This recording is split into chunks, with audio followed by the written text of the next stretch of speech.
श्री शिवाय नमस्तुभम दोस्तों।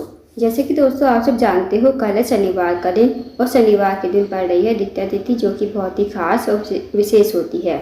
बस दोस्तों आपको शहद की 7 बिंदी जलाधारी पर लगाकर आनी है शनिवार के दिन। यदि दोस्तों आप इस उपाय करते हो ना, तो जो भी आपकी मनोकामना होगी, धन को लेकर, व्यापार को लेकर, नौकरी को लेकर, या फिर आपके जीवन कोई समस्या है धन को लेकर, कर्ज को लेकर, तो वो समस्या भी आपके जीवन से समाप्त हो जाएगी। साथ ही साथ अगर आपकी कोई मनोकामना है, वो मनोकामना भी आपकी पूरी हो जाएगी। पूज्य गुरु जी कथा को सुनकर उपाय को अच्छे से समझाने का प्रयास करेंगे। तो आइए दोस्तों जानते हैं उपाय कैसे करना है। दोस्तों पहला जो उपाय है वो है मनोकामना पूर्ति के लिए। यदि आपकी कोई विशेष मनोकामना है, काफ़ी दिन से अधूरी पड़ी है, तो इस उपाय को अवश्य कीजिएगा। इस उपाय को करने के लिए सबसे पहले आपको लेना है 1 लोटा जल तांबे के पात्र में, साथ ही आपको लेनी है 1 बेलपत्र। अब जो आप दोस्तों बेलपत्र लोगे ना, कहीं से कटी फटी खंडित नहीं होनी चाहिए। साथ ही आपको लेना है 1 से 2 चम्मच शहद और आपको चले जाना है शिव जी के मंदिर में। इस उपाय को दोस्तों आप सुबह से लेकर शाम तक कभी भी कर सकते हो। शिव जी के मंदिर में जाकर सबसे पहले आपको 1 लोटा जल शिवलिंग के ऊपर श्री शिवाय नमस्तुभम कहते समर्पित कर देना है। उसके बाद दोस्तों जो आपके पास बेलपत्र है ना, बेलपत्र की बड़ी वाली पत्ती पर आपको ओम का निर्माण करना है। जो आप शहद लेकर आए हो, शहद से आपको बेलपत्र की बड़ी वाली पत्ती पर ओम का निर्माण करना है। जो आपकी अनामिका उंगली होगी ना, सबसे छोटी वाली उंगली के पास वाली उंगली, उस उंगली से आपको बड़ी वाली पत्ती पर शहद से ओम का निर्माण करना है। जो बाकी की 2 पत्तियाँ होती है बेलपत्र की, उन पर आपको मात्र 1-1 बिंदी शहद की लगा देनी है और जो शहद बचेगा उसे आपको बचा कर रखना है। जब आप ओम का निर्माण कर लो, 2 बिंदियाँ लगा दो बेलपत्र पर, तो आपको इस बेलपत्र को अपने हाथ में लेना है, सीधे हाथ की हथेली पर रखना है।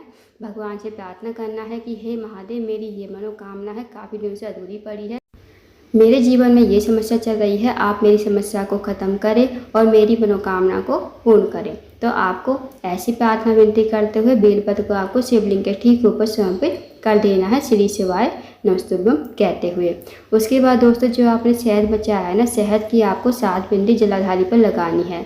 जहाँ माता आसवा सुंदरी का स्थान होता है जलाधारी के बीचों बीच में, और जहाँ शिवलिंग विराजमान होता है, तो वहाँ से आपको बिंदी स्टार्ट करनी है और आपको 7 बिंदी लगानी है। जब आप 7 बिंदी लगाओगे, जैसे आपने पहली बिंदी लगाई श्री शिवाय नमस्तुभम, दूसरी बिंदी लगाई श्री शिवाय नमस्तुभम, इसी प्रकार आपको 7 बिंदी 7 बार श्री शिवाय नमस्तुभम का जाप करना है। और जो आपको लास्ट वाली बिंदी लगानी है ना, वो जलाधारी के एंड पर लगानी है, जहाँ से जल नीचे बहकर गिरता है।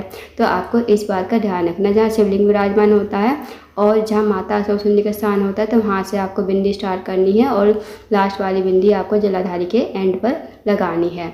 और आपको दोबारा से मन में मनोकामना बोल लेना, जो भी आपकी मनोकामना बोलिए, और 2 मिनट आपको बैठकर श्री शिवाय नमस्तुभम का जाप करना है। उसके बाद आपको भगवान को प्रणाम करके विनती करके आपको अपने घर पर आ जाना है। तो दोस्तों करके देखिएगा, बहुत ही अच्छे विशेष उपाय है। इस उपाय को यदि आप करते हो ना, जो भी आपकी मनोकामना होगी वो अवश्य ही पूरी हो जाएगी। तो इस विशेष उपाय को अवश्य कीजिएगा। अब जानते हैं दोस्तों अगले उपाय के बारे में। दोस्तों अगला जो उपाय है, अगर आपके ऊपर कर्ज की समस्या चल रही है, बहुत ज़्यादा कर्ज है, आपके ऊपर कर्ज की समस्या दिन पर दिन बढ़ती ही जा रही है, आप कर्ज नहीं चुका पाते, तो आप इस उपाय को अवश्य कीजिएगा। इस उपाय को करने के लिए आपको लेना है 1 दीपक तैयार करना है। दीपक अगर आप मिट्टी का ले रहे हो तो मिट्टी का ठीक है, अगर आटे का दीपक लेते हो तो आपको बिना छना हुआ आटा लेना है और उसमें नमक नहीं डालना है, इस बात का विशेष ध्यान रखना। अब आपको गोल बाती का घी का दीपक तैयार कर लेना है। साथ ही दोस्तों आपको लेनी है 2 लौंग, और दोस्तों आपको लौंग फूल वाली लेनी है, खंडित नहीं होनी चाहिए, इस बात का ध्यान रखना। अब आपको 2 लौंग और दीपक को लेकर चले जाना है, जहाँ भी आपके घर के आसपास वट वृक्ष का पेड़ हो ना, वहाँ पर आपको चले जाना है। वट वृक्ष के पेड़ के पास पहुंचकर सबसे पहले आपको वहाँ पर बैठ जाना है। जो आपके पास दीपक है, दीपक को आपको वटकेश्वर महादेव का नाम लेते हुए आपको प्रज्वलित करना है। दोस्तों नाम ध्यान रखना, वटकेश्वर महादेव। उसके बाद दीपक को आप प्रज्वलित कर लेना और इस दीपक को वहीं पर आपको वट वृक्ष के पेड़ के पास ही रख देना है। अब जो आपके पास 2 लौंग है ना, 2 लौंग आपको वटकेश्वर महादेव का नाम लेते हुए ही भोग स्वरूप वहीं पर रख देनी है। दोस्तों आपको नाम ध्यान रखना है, वटकेश्वर महादेव का आपको नाम लेना है, जब दीपक जलाओगे तब भी और जब आप लौंग का भोग लगाओगे तो तब भी। फिर आपको वटकेश्वर महादेव से प्रार्थना करनी है कि हे महादेव, मेरे जीवन में बहुत ज़्यादा कर्जा बढ़ता ही जा रहा है, मैं कर्जा नहीं चुका पाऊँगा, आप कुछ ऐसी कृपा करें कि मेरा कर्जा पूरी तरह से समाप्त हो जाए। बस आपको इतनी सी प्रार्थना करके, विनती करके वहाँ से चले आना है। तो दोस्तों ये कर्ज मुक्ति का बहुत ही आसान उपाय है। इस उपाय को करके देखिएगा, जो भी आपके ऊपर कर्जा होगा ना वो बहुत जल्दी आपके ऊपर से समाप्त हो जाएगा। तो करके देखिएगा दोस्तों, बहुत ही अचूक और निश्चित उपाय है। आप जानते हैं दोस्तों अगले उपाय के बारे में। दोस्तों अगला जो उपाय है वो है रोग मुक्ति के लिए। यदि आपके घर में कोई व्यक्ति काफ़ी देर से बीमार पड़ा है, उसकी जो बीमारी है दूर होने का नाम नहीं ले रही है, तो आप इस उपाय को अवश्य कीजिएगा। इस उपाय को करने के लिए सबसे पहले आपको 1 लोटा जल लेना है तांबे के पात्र में, साथ ही आपको लेने हैं 1 बेलपत्र। अब जो बेलपत्र लोगे ना दोस्तों, कहीं से कटा फटा खंडित नहीं होना चाहिए। अब आपको चले जाना है शिव जी के मंदिर में। इस उपाय को आप सुबह से लेकर शाम तक कभी भी कर सकते हो। शिव जी के मंदिर में जाकर सबसे पहले आपको 1 लोटा जल शिवलिंग के ऊपर श्री शिवाय नमस्तुभ्यं कहते समर्पित कर देना। अब आपके पास जो बेलपत्र है ना दोस्तों, बेलपत्र आपको अपने हाथ में लेनी है, भगवान से प्रार्थना करनी है उस रोगी व्यक्ति के लिए, जो रोगी व्यक्ति आपके घर में काफ़ी लंबे समय से बीमार पड़ा है।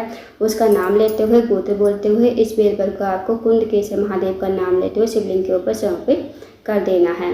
उसके बाद दोस्तों 2 मिनट आपको मंदिर बैठना है, श्री शिवाय नमस्तुभ्यं का जाप करना है।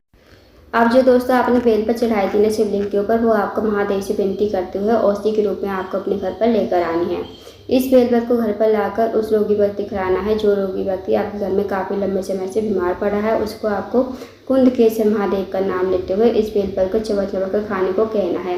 यकीन माने दोस्तों, जो भी उसकी रोग बीमारी होगी धीरे धीरे समाप्त हो जाएगी। तो करके देखिएगा, बहुत ही अचूक विशेष उपाय है।